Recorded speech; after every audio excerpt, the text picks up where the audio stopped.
Zero sugar, great taste. Really. ഇത് കണ്ടിട്ട് കൗതുകം തോന്നുന്നുണ്ടല്ലേ? പ്രേമല് കാണുമ്പോൾ നമ്മളിൽ പലരും ഇത് ശ്രദ്ധിച്ചിട്ടുണ്ടാകില്ല. മൈജി കേരളത്തിലുടനീളം 100-ലധികം ഷോറൂമുകളും 70 ലക്ഷത്തിലധികം ഉപഭോക്താക്കളുടെ വിശ്വാസവും മൈജി ഫ്യൂച്ചർ ഇപ്പോൾ കേരളത്തിലുടനീളം. ഇത് കണ്ടിട്ട് ശരിക്കും ഒരു പരസ്യമാണെന്ന് തോന്നുന്നില്ല. ദൃശ്യം 2 കാണുമ്പോൾ നമ്മൾ എല്ലാവരും തന്നെ ശ്രദ്ധിച്ച കാര്യമാണിത്. ഇതിൽ ആദ്യത്തേത് ഒരു സട്ടിൽ പ്രോഡക്റ്റ് പ്ലേസ്മെന്റ് ആണ്. കഥയിലും സാഹചര്യത്തിലും കഥാപാത്രങ്ങളിലും ഇഴുകിച്ചേർന്ന കഥയുടെ ഫ്ലോയെ തടസ്സപ്പെടുത്താത്ത ഒരു പരസ്യം. അതുകൊണ്ട് തന്നെ അത് നമുക്കൊരു അരോചകമാകുന്നില്ല. എന്നാൽ പരസ്യം എല്ലാവരിലേക്കും എത്തുകയും ചെയ്യും. എന്നാൽ രണ്ടാമത്തേത് ഒബ്വിയസ് ആയ ഒരു പ്രോഡക്റ്റ് പ്ലേസ്മെന്റ് ആണ്. ഇത് ചിലപ്പോൾ നമുക്ക് അരോചകമായി തോന്നാം. പൃഥ്വിരാജ് മാത്രമാണെന്ന് തോന്നുന്നു മൈജി ആഡിനെ കുറച്ചെങ്കിലും സട്ടിലായി ഉപയോഗിച്ചിട്ടുള്ളത്. ലൂസിഫർ സിനിമയിലെ പാർ ക്ലൈമാക്സ് സീനിലെ ബാക്ക്ഗ്രൗണ്ടിൽ മൈജിയുടെ ലോഗോ കാണാം. ജോർജുട്ടിയുടെ കേബിൾ TV ഓഫീസ് ഇരിക്കുന്ന ജംഗ്ഷനിലേക്കുള്ള ഷോർട്ട് കട്ടാണ്. ഇത് വീണ്ടും ദൃശ്യം സിനിമയിലെ ഒരു സീനാണ്. വളരെ ഒബ്വിയസ് ആയി മൈജിയുടെ ബിൽബോർഡ് കാണിക്കുന്ന രംഗം. ചുറ്റുമുള്ളതിനേക്കാളും കളർ ഗ്രേഡിംഗ് കൂട്ടി അതിനെ മാത്രം ശ്രദ്ധിക്കണമെന്ന രീതിയിൽ. ഇനി 12th മാൻ സിനിമയിലെ ഒരു ക്യാരക്ടർ വെയിറ്റ് ചെയ്ത് നിൽക്കുന്ന സ്ഥലം പറയുന്ന ഒരു സീൻ. ഹലോ, എവിടെയാ?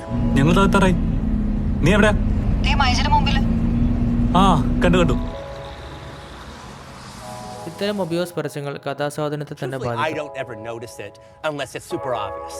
And then when it's super obvious, it becomes ridiculously obvious, and then it can break the reality. സട്ടിലും ഒബിയോസുമായ പരസ്യങ്ങളുടെ വ്യത്യാസം നിങ്ങൾക്ക് ഇപ്പോൾ മനസ്സിലായെന്ന് വിചാരിക്കുന്നു. ഇത് കുറച്ചുകൂടി വ്യക്തമാക്കാൻ ഞാനൊരു ക്ലിപ്പ് കൂടി കാണിക്കാം. ഇത് കരിക്കിന്റെ പൊരുൾ എന്ന സീരീസിലെ രംഗമാണ്. ഒരു ത്രില്ലർ കഥയിൽ ആഴത്തിൽ മുഴുകിയിരിക്കുന്ന പ്രേക്ഷകരെ പെട്ടെന്ന് ആ കഥാ സന്ദർഭത്തിൽ നിന്ന് വ്യതിചലിപ്പിച്ച് കഥാലോകത്തിൽ നിന്ന് തന്നെ പ്രത്യേകിക്കുന്നു. സിനിമക്കുള്ളിലെ പരസ്യങ്ങൾ എപ്പോഴും കഥയിലെ കഥാപാത്രത്തിന്റെ സ്വഭാവത്തിലോ ജീവിത രീതിയിലോ ഇഴുകിച്ചേർന്നതായിരിക്കണം. ഞാൻ തുടക്കത്തിൽ കാണിച്ച പ്രേമലുവിലെ കൊക്കോള പ്ലേസ്മെന്റ്സ് 2011 റിലീസായ റിയൽ സ്റ്റീൽ എന്ന 2020 കഥ പറയുന്ന ഫ്യൂച്ചറിസ്റ്റിക് ഹോളിവുഡ് സിനിമയിൽ 2020 മൊബൈൽ ഫോൺ ആയിട്ട് കാണിക്കുന്ന നോക്കിയയുടെ ഒരു മോഡൽ. അനിയത്തി പ്രാവിലെ ഹീറോ ഹോണ്ട സ്പ്ലെൻഡർ, വായന്നൂർ സിനിമയിലെ ലെയ്ലാൻഡ് ലോറി. രണ്ടാമത് അത് എപ്പോഴും കഥയെ കോംപ്ലിമെന്റ് ചെയ്യണം, അല്ലാതെ കഥയ്ക്ക് മുകളിൽ മുഴച്ചു നിൽക്കുന്ന ഒന്നാകരുത്. കണ്ണൂർ സ്കോഡിലെ Tata Sumo, fast 5 door charger cars, Neelakasham Pachakadal Chuvanna ഭൂമിയിലെ റോയൽ എൻഫീൽഡ്. മൂന്നാമത് അല്ലെങ്കിൽ അത് പശ്ചാത്തലത്തിൽ കാണിക്കണം. ചിലപ്പോൾ കുറച്ച് കാണിച്ചാൽ മതിയാകും, അധികമായാൽ അമൃതും വിഷമെന്നല്ലേ. ആദ്യം നമ്മൾ കണ്ട ലൂസിഫറിലെ മൈജി ആഡ് 2ലെ വടംവലി മത്സര സീനിലെ മഹീന്ദ്ര ജീത്തോ മിനി വാൻ.